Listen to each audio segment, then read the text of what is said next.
शांति। ओम शांति। ओम शांति। ओम शांति।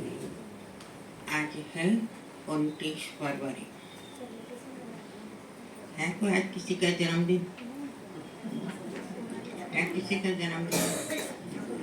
जिसका 29 फरवरी का 4 साल के बाद ही आता है, वो जल्दी बड़ा नहीं होता है।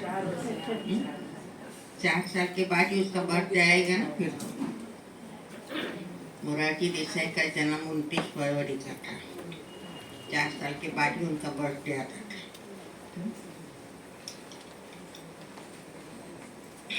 आज हम सभी विशेष शिव जयंती के उपलक्ष्य में यहाँ पर उपस्थित है। शिव जयंती कब है इस बार?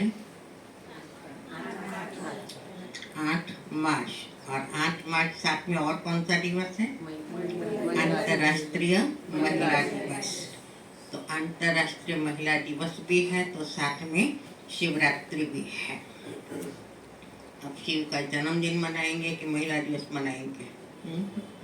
दोनों साथ साथ।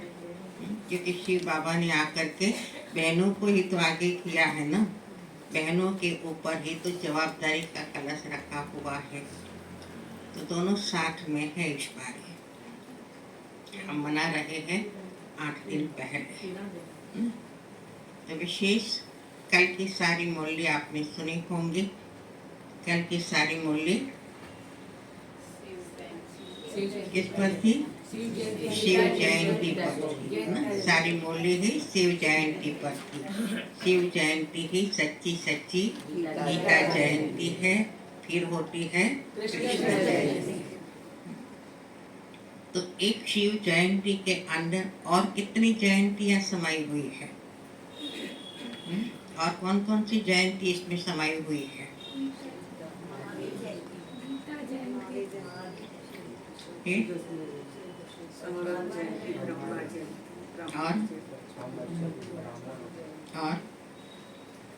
और कौन सी जयंती इसके साथ जुड़ी हुई है?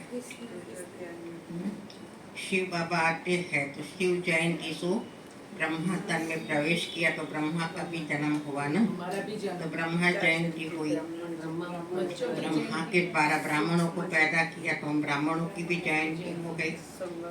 इसलिए बाबा कहते हैं ना कि बाप बच्चों को मुबारक देते हैं, बच्चे बाप को मुबारक देते हैं। और कौन सी जयंती होती है? शिव बाबा आते हैं तो संगम युग की शुरुआत होती है ना। तो संगम की जयंती हो गई। और ज्ञान सागर है तो ज्ञान सुनाना शुरू करते हैं। और ज्ञान कौन सा सुनाते हैं? गीता ज्ञान। तो फिर गीता जयंती हो जाती है। जिस गीता ज्ञान से क्या होता है? कल बताया गीता ज्ञान से क्या होता है? स्वर्ग की स्थापना होती है। तो स्वर्ग जयंती हो गई। और उस स्वर्ग में कौन आते हैं? पहले श्री कृष्ण, तो फिर श्री कृष्ण जयंती। तो एक ही शिव जयंती के अंदर शिव जयंती सो ब्रह्मा जयंती सो ब्राह्मणों की जयंती सो संगम जयंती सो गीता जयंती सो स्वर्ग जयंती सो श्री कृष्ण जयंती ना। कितने एक साथ कितने का जन्म हो जाता है। तो ऐसी विशेष शिव जयंती के निमित्त और इस वर्ष हम मना रहे हैं कौन सी? कितना नंबर हुआ? 88वीं शिव जयंती। अर्थात शिव बाबा को आए हुए 88 वर्ष हुए। फिर भी बाप कभी बूढ़ा नहीं होता है ना। 88 वर्ष हुए लेकिन बूढ़ा नहीं होता। क्यों? क्योंकि शिव बाबा कहते मैं तो अजन्मा हूँ। जिस तन का आधार लेता हूँ मैं लॉन पर लेता हूँ। मेरा खुद का तो कोई जन्म है नहीं, न कभी बूढ़ा होता है। तो बाबा की 88वीं जयंती मना रहे हैं। और कहते हैं संगम। संगम की आयु कितनी दिखाते हैं? 100 साल की आयु दिखाते हैं। तो अभी बाकी रहा 12 साल। तो 12 साल के अंदर 12 साल के अंदर दुनिया के 12 बजेंगे ना। दिखाई देते हैं ना। उसके भी चिन्ह तो दुनिया में दिखाई देते हैं कि कैसे चारों तरफ कोई ना कोई प्रकार की हलचल मची हुई है। तो विशेष बाबा ये सारे दुनिया की परिस्थितियों को देखते हुए, समय को देखते हुए बार बार हम बच्चों को यही इशारा देते हैं कि अभी हमें क्या करना है। हमें क्या करना है। दुनिया के तो हालातों को देख रहे हैं और दुनिया की हालातों को देख करके हम यही कहते हैं, बाबा ने तो पहले से ही कहा है, ये तो होना ही है, ये तो होना ही है। हम बोलते रहते हैं, लेकिन उसके साथ हमें क्या करना है। ऐसी हालातों को देखते हुए, समय को देखते हुए हमें अपना तीव्र पुरुषार्थ करना है। हमें अपनी संपूर्णता की मंजिल पर पहुंचना है। इसे देखते हुए हमें भी एक सावधानी मिलती है कि हमें अपने समय को वेस्ट नहीं करना है, लेकिन हम अपने आप को संपन्न और संपूर्ण बनाने का पुरुषार्थ करें। हम देख रहे हैं आज कि अभी हमारी सभी दादियाँ एडवांस पार्टी में चली गई। सिर्फ एक दादी है, वह अभी तो सारा दिन वतन में ही ज़्यादा रहते हैं ना। बाबा ने कहा ना एक मैसेज के अंदर, भाई यहाँ साकार से तन में है, लेकिन बच्ची तो सारा टाइम वतन में ही रहती है। बाबा ने एक संदेश के अंदर कहा कि बच्ची तो वतन में ही रहती है, तो बल निमित्त मात्र इस शरीर के अंदर है। और उनका भी अभी हम शताब्दी 100वां वर्ष मनाने जा रहे हैं। यज्ञ के अंदर कितनी दादियाँ हुई जिनका 100वां बर्थडे मनाया। एक है हमारी दादी जानकी जी, दूसरा हमारे जो रुक्मणी दादी जो दिल्ली जोन के मुख्य थे उनका, और ये तीसरे हैं हमारी RM दादी जी, रतन मोहिनी दादी जी, जिनका ये 100वां बर्थडे अभी मनाएंगे 25 मार्च, जो कि दादी जी का बर्थडे है। तो विशेष ऐसे यज्ञ के अंदर अभी एक ही दादी है, और इसलिए हम देखते हैं अभी कि जो भी हमारी आदि रत्न है सेवा की, ऐसी हमारी दीदियाँ हैं, वो अभी दादियों के स्थान पर पहुँची है ना। तो जैसे पहले दादियाँ सभी जगह भाग दौड़ करती थी, तो अभी वो दीदियों को भाग दौड़ करना पड़ता है। हमारी आशा दीदी है, देखो न्यूयॉर्क से मोहिनी बहन है, उनकी भी तबीयत ठीक नहीं रहती, वो साल में एक ही बार आती थी। अभी वो भी संस्था के एडिशनल चीफ में आई, तो उनको भी बार बार आना पड़ता है। दिवाली पर आके गई, वापस अभी मधुबन में आई है 2 मास के बाद। जयंती बहन को देखो, एक तरफ सारे यूरोप के उनके पास जिम्मेवारी है, तो अभी यहाँ पर पहुँचना पड़ता है। तो ज़्यादा टाइम इंडिया में ही रहते हैं और पूरे भारत के अनेक स्थानों पर भ्रमण करती रहती है। तो इस रीति से ये सारी बातों को देखते हुए हमें लगता है कि कैसे बाबा ने कहा ना, अंत में तुम्हारी जिम्मेवारियां भी बढ़ जाएंगी। और ये भी हमें समय की सूचना देता है कि अभी हमें अपना समय वेस्ट न करते हुए, गफलत में न रहते हुए अपने आप को संपन्न और संपूर्ण बनाने का पुरुषार्थ करना है। सुनते हैं पहले आज के बाबा के महावाक्य, उसके बाद बाबा को भोग भी लगेगा, फिर बाबा का झंडा भी लहराएंगे।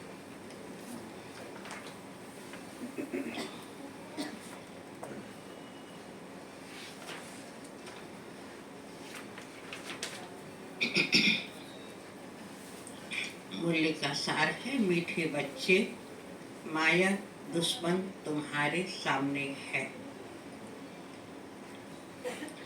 माया दुश्मन तुम्हारे सामने है, इसलिए अपनी बहुत बहुत संभाल करनी है।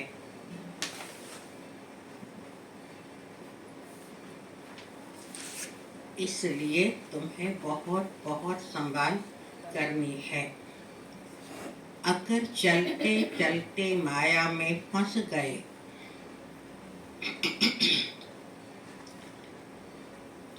अगर चलते चलते माया में फंस गए तो अपनी तकदीर को लकीर लगा देंगे। तो अपनी तकदीर को लकीर लगा देंगे। प्रश्न है, तुम राजयोगी बच्चों का मुख्य कर्तव्य क्या है?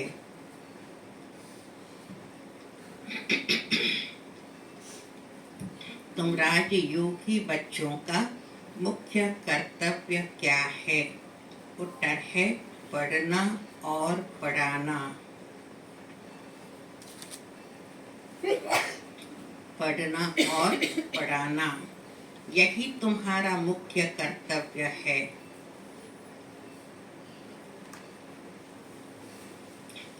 यही तुम्हारा मुख्य कर्तव्य है। तुम हो ईश्वरीय मत पर।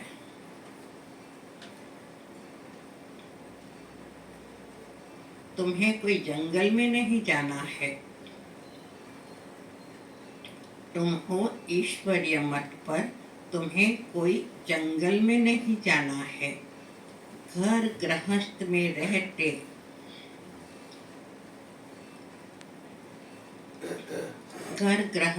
रहते शांति में बैठ बाप को याद करना है।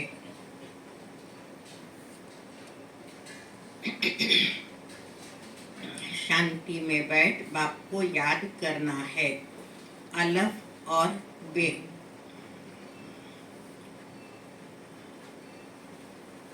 अलफ और बे, इन्हीं दो शब्दों में तुम्हारी सारी पढ़ाई आ जाती है।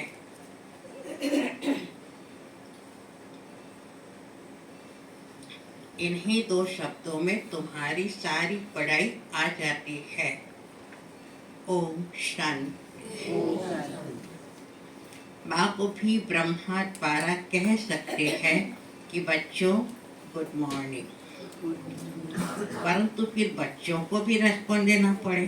बाबा कहे तो हम भी तो बाबा को कहेंगे ना, बच्चों को भी रेस्पॉन्ड देना पड़े गुड मॉर्निंग। यहाँ है ही बाप और बच्चों का कनेक्शन। नए जो है, जब तक पक्के हो जाए कुछ न कुछ पूछते रहेंगे। यह तो पढ़ाई है। भगवान वाच भी लिखा हुआ है। भगवान है निराकार। यह बाबा अच्छी रीति पक्का कराते हैं, किसको भी समझाने के लिए, क्योंकि उस तरफ है माया का जोर, यहाँ तो वो बात नहीं है। बाप तो समझते हैं, जिन्होंने कल्प पहले वर्षा लिया है वह आपे ही आ जाएंगे। ऐसे नहीं कि फलाना चला न जाए, इनको पकड़े। किसी को कितना भी पकड़ने की कोशिश करो, अगर ड्रामा में उसका पार्ट नहीं है तो वो रुकेगा नहीं। तो बाबा कहते हैं, जिन्होंने कल्प पहले वर्षा लिया है वो आपे ही आ जाएंगे। ऐसे नहीं कि फलाना चला न जाए, इनको पकड़े।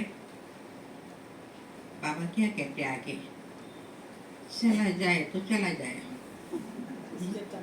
ड्रामा में उसका पार्ट नहीं है वर्षा लेने का, तो कितना भी पकड़ने की कोशिश करेंगे, रुकने वाला नहीं है। चला जाए तो चला जाए। यहाँ तो जीते जी मरने की बात है। बाप एडॉप्ट करते हैं, एडॉप्ट किया ही जाता है कुछ वर्षा देने के लिए। बच्चे माँ बाप के पास आते ही है वर्षे की लालच पर। साहूकार का बच्चा कभी गरीब के पास एडॉप्ट होगा क्या? इतना धन दौलत आदि सब छोड़ कैसे जाएंगे, है ना? साहूकार का बेटा गरीब के पास थोड़ी जाएगा। एडॉप्ट करते हैं साहूकार। अभी तुम जानते हो बाबा हमको स्वर्ग की बादशाही देते हैं, क्यों ना उनका बनेंगे? हर एक बात में लालच तो रहती है। जितना बहुत पढ़ेंगे उतनी बड़ी लालच होंगी। तुम भी जानते हो बाप ने हमको एडॉप्ट किया है बेहद का वर्षा देने। बाप भी कहते हैं तुम सबको हम फिर से 5000 वर्ष पहले मुआफिक एडॉप्ट करते हैं। तुम भी कहते हो बाबा हम आपके हैं। 5000 वर्ष पहले भी आपके बने थे। तुम प्रैक्टिकल में कितने ब्रह्मा कुमार कुमारियां हो। प्रजापिता भी तो नामी ग्रामी है। जब तक शूद्र से ब्राह्मण न बने तो देवता बन न सके। तुम बच्चों की बुद्धि में अब ये चक्र फिरता रहता है। हम शूद्र थे, बुद्धि में चक्र, कौन सा चक्र? हम शूद्र थे, अभी ब्राह्मण बने हैं, फिर देवता बनना है। सतयुग में हम राज्य करेंगे तो इस पुरानी दुनिया का विनाश जरूर होना है। पूरा निश्चय नहीं बैठता है तो फिर चले जाते हैं। कहीं कच्चे हैं जो गिर जाते हैं। यह भी ड्रामा में नून है। माया दुश्मन सामने खड़ी है तो वह अपनी तरफ खींच लेती है। बाप घड़ी घड़ी पक्का कराते हैं माया में फंस नहीं पड़ना। बाबा कितना सावधान करते रहते हैं, अटेंशन खिंचवाते रहते हैं, फिर भी फंस जाते हैं। माया में फंस नहीं पड़ना, नहीं तो अपनी तकदीर को लकीर लगा देंगे। बाप ही पूछ सकते हैं कि आगे कब मिले हो, और कोई को पूछने का अक्ल आएगा ही नहीं। क्यों?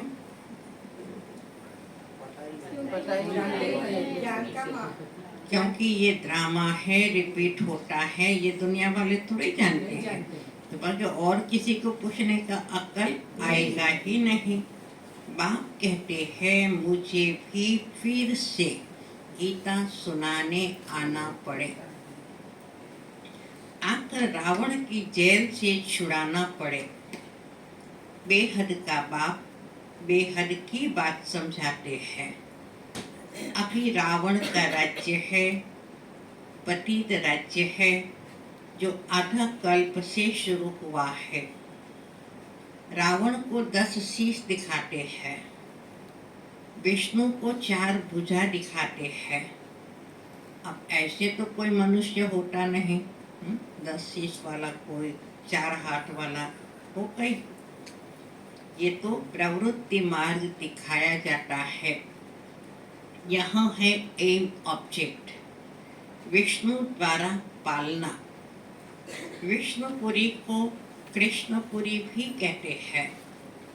अब श्री कृष्ण को तो 2 बाहें ही दिखाएंगे ना। मनुष्य तो कुछ भी समझते नहीं है। बाप हर एक बात समझाते हैं। वह सब है भक्ति मार्ग। अभी तुमको ज्ञान है, तुम्हारी एम ऑब्जेक्ट ही है नर से नारायण बनने की। यह गीता पाठशाला है, और पाठशाला है ही। लक्ष्य क्या है गीता पाठशाला का? जीवन मुक्ति प्राप्त करने के लिए ये गीता पाठशाला है। पता है, लक्ष्य है नर से नारायण। अब ब्राह्मण तो जरूर चाहिए। अब ब्राह्मण किस लिए? से एक तरफ स्कूल की बात बताए, पाठशाला पढ़ना, लक्ष्य प्राप्त किया। अब दूसरी तरफ कहते हैं ब्राह्मण चाहिए। ब्राह्मण किस लिए चाहिए? ये क्या है? यज्ञ भी है। ये है रुद्र ज्ञान यज्ञ। तो यज्ञ कराने वाले तो ब्राह्मण चाहिए ना। शिव को रुद्र भी कहते हैं। अब आप पूछते हैं ज्ञान यज्ञ श्री कृष्ण का है या शिव का है? शिव का। शिव को परमात्मा ही कहते हैं, शंकर को देवता कहते हैं।